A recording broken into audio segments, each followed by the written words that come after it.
Yes, today we got the man, the myth, the legend himself. I'm going to let you introduce yourself, tell the people who you are, your fight status, and where you're from. My name's Jordan Grannum. I'm a professional boxer, a professional manager as well.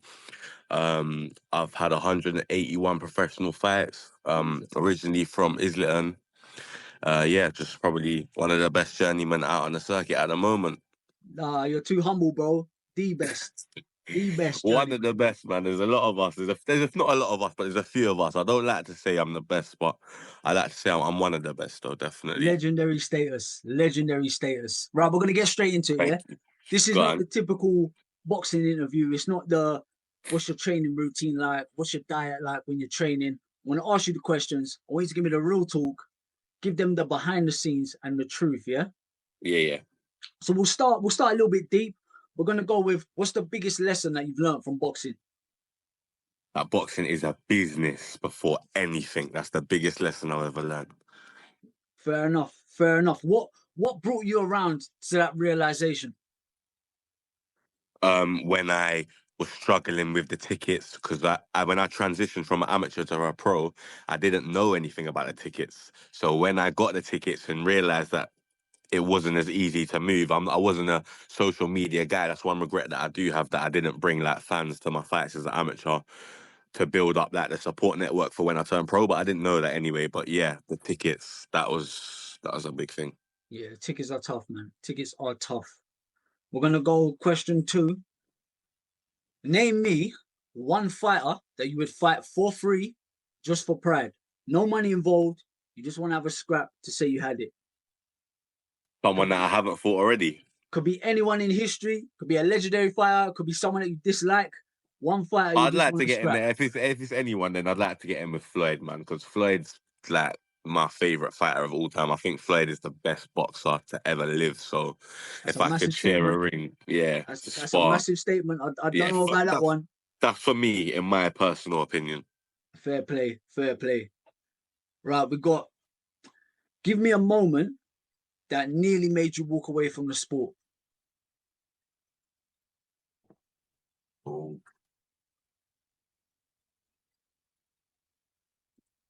There isn't a moment. There's been one stage in my life, probably for about a year, where I was on and off with boxing, wasn't a pro yet, just at the end of my amateur careers when I didn't know if I really was going to put into it. But other than that, there has not been. Boxing is me through and through. There's no walking away or, nah, I'm here to stay. Love that, love that dedication. Right, 100%. here's another one. Yeah, this is what people want to know. What's the biggest lies that fighters tell on fight week? The biggest lies that fighters tell on fight week. Probably about their weight, innit? What saying? Yeah, the weight's cool. The weight's The cool. weight's cool, and these times they're over. But obviously, I'm different as a journeyman. We're different. We can get away with a couple of pounds over or whatnot. But the prospects, yeah, their probably biggest lies during the fight week would be their weight. Yeah, the weight or the tickets.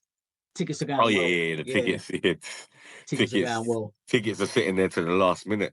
But I'm not even like dissing anyone because tickets are hard, and I say journeymen are needed. Like, but the prospects are also needed. Without the ticket money, nothing happens. So we both need 100%. each other. You know what I'm saying? That's it, man. That's it. What about, have you ever taken a fight that you're not ready for? If so, then why? And what happened? Um, well, yeah, no. As a journeyman, you would take fights that you're not ready for because we get called like last minute. It could be Wednesday, someone falls sick and they ring you and say, "Could you fill in for Saturday?" You might have been ill that week. Like I'm already coming off an illness now. Things happen, innit? Like What's so, what's the latest you've ever been called for a fight? the Friday for the Saturday. Oh wow. And then was Yeah. that local or did you have to travel for that? Oh, to be fair, if you want that one, I was going up to, I think, say Portsmouth for that fight. So I've booked a hotel, gone up the night before. Then I found out on that night that the fight's been cancelled.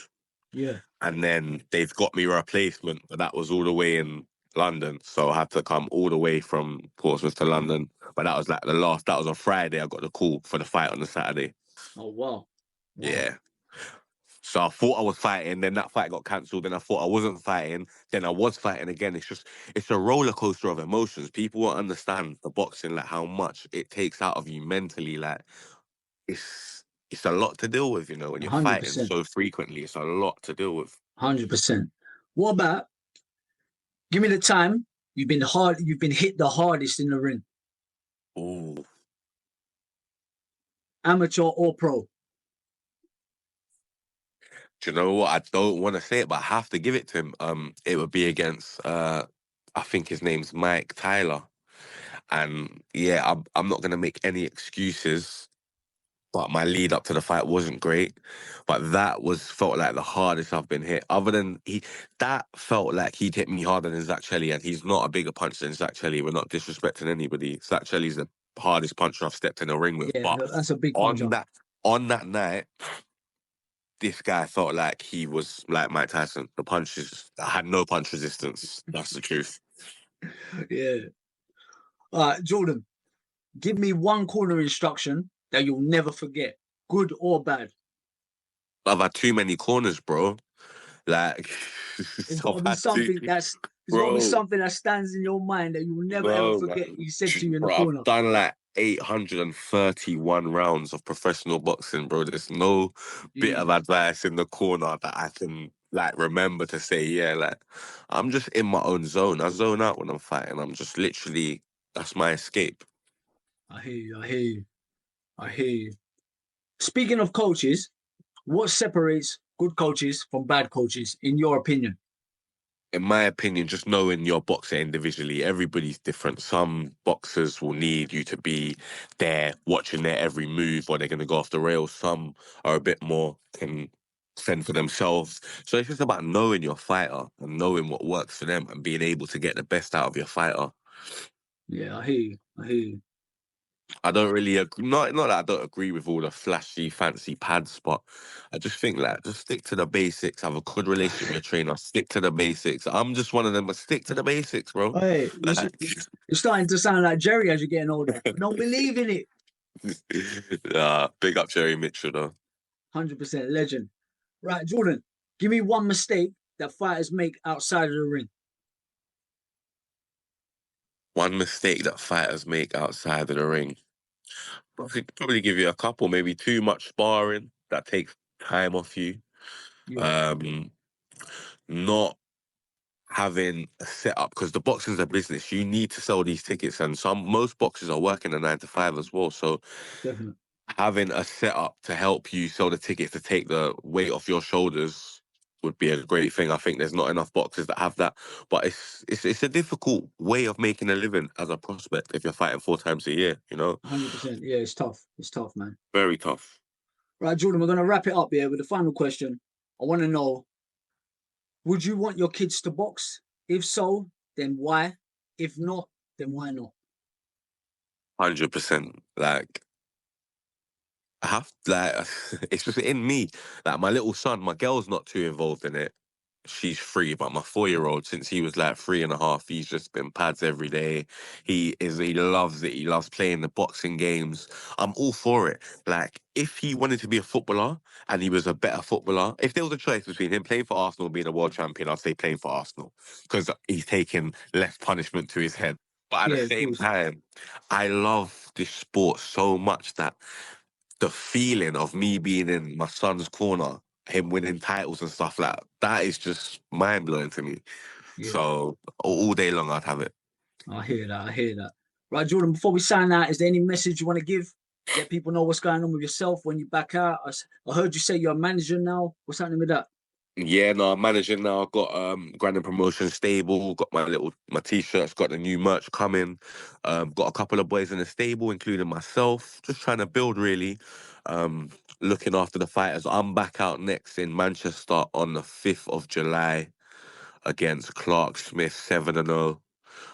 So I'm actually really looking forward to that, as I'll probably have a week break this week. But I've boxed for the last 7 weeks in a row, so a little break So, can't really hurt.